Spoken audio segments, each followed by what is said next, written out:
real estate market crash in 2022? I mean, that's a really good question. A lot of people are asking it because, the talk of a likely housing bubble has indeed intensified amid the surging prices. And as buyers grapple with rising rates, the demand for housing has begun to wane and the overall market is starting to cool, but will the market crash? Well, let's take a look. You ready? Let's go.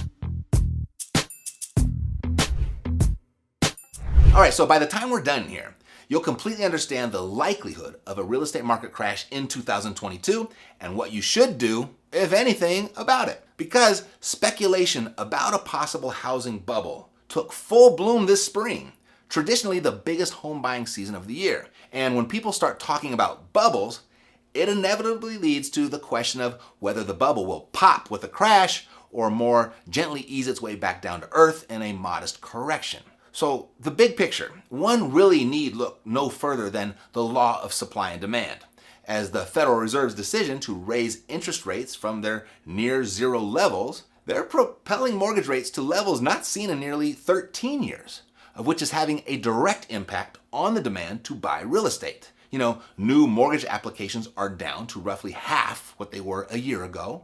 And here's why. You see, the data from Freddie Mac shows the average rate on a 30-year fixed mortgage is now up more than 2%, 2 points from the end of 2021. And that's a big deal considering that every 1% increase in your mortgage rate, it diminishes your buying power by 11%. So with rates having increased 2%, that translates to a 22% decrease in your buying power. I mean, it has the same impact on a buyer as if home prices had increased 22%. So no wonder so many are tapping the brakes. No wonder the market is beginning to fizzle. Housing affordability right now, it's sitting at a decade low.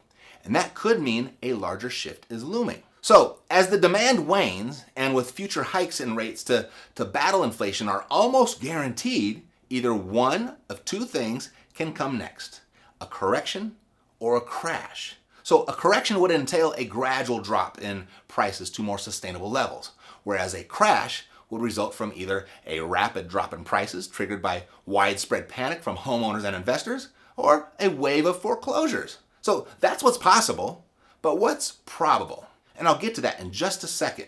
And if you like making money in real estate, by the way, let me know by hitting that like button. And if you take your real estate investing seriously, subscribe to the channel and click that little bell icon that you see there to be notified when new videos are released. So yes, a crash is possible, but is it probable? Well, with property owners now leveraging more than $9.9 trillion in home equity, and mortgage lenders having enforced and continue to enforce stricter standards for the last 15 years or so, it's unlikely the real estate market is heading towards a crash, especially with anything that would resemble what we saw in 2008. And I bring that up because the COVID-19 housing market is drawing many comparisons to the real estate market of the mid-2000s.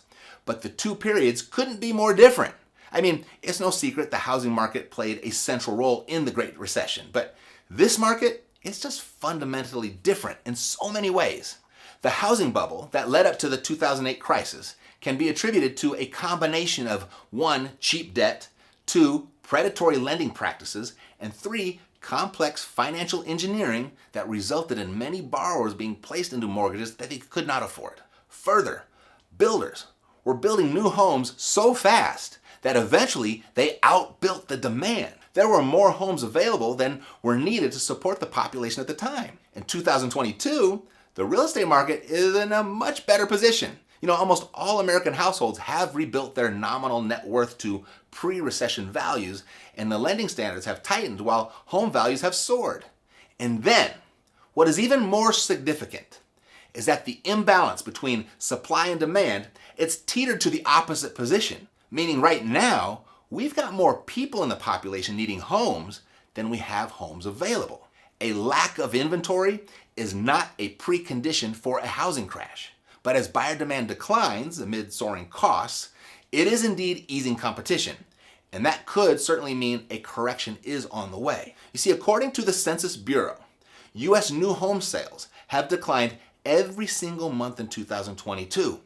And in March, they fell to a 4-month low, highlighting the impact soaring borrowing costs are having on potential buyers. So sales are slowing, or maybe they're not, because as of just the middle of me recording this video, there's a headline that just came up that we just broke this losing trend in 2022, and actually sales showed a little bit of an increase in their rates. And so the price is still appreciating, albeit a little bit slower, but it's still appreciating. I mean, you're certainly hearing about price reductions, but keep in mind that these are price reductions on houses that have not sold. Now, albeit at a slower rate, well, at least until about 30 minutes ago, the houses that are selling are still selling for more, having set yet another median sales price record in May of $407,600, breaching the $400,000 mark for the first time ever. So rising mortgage rates have taken a notable bite out of demand,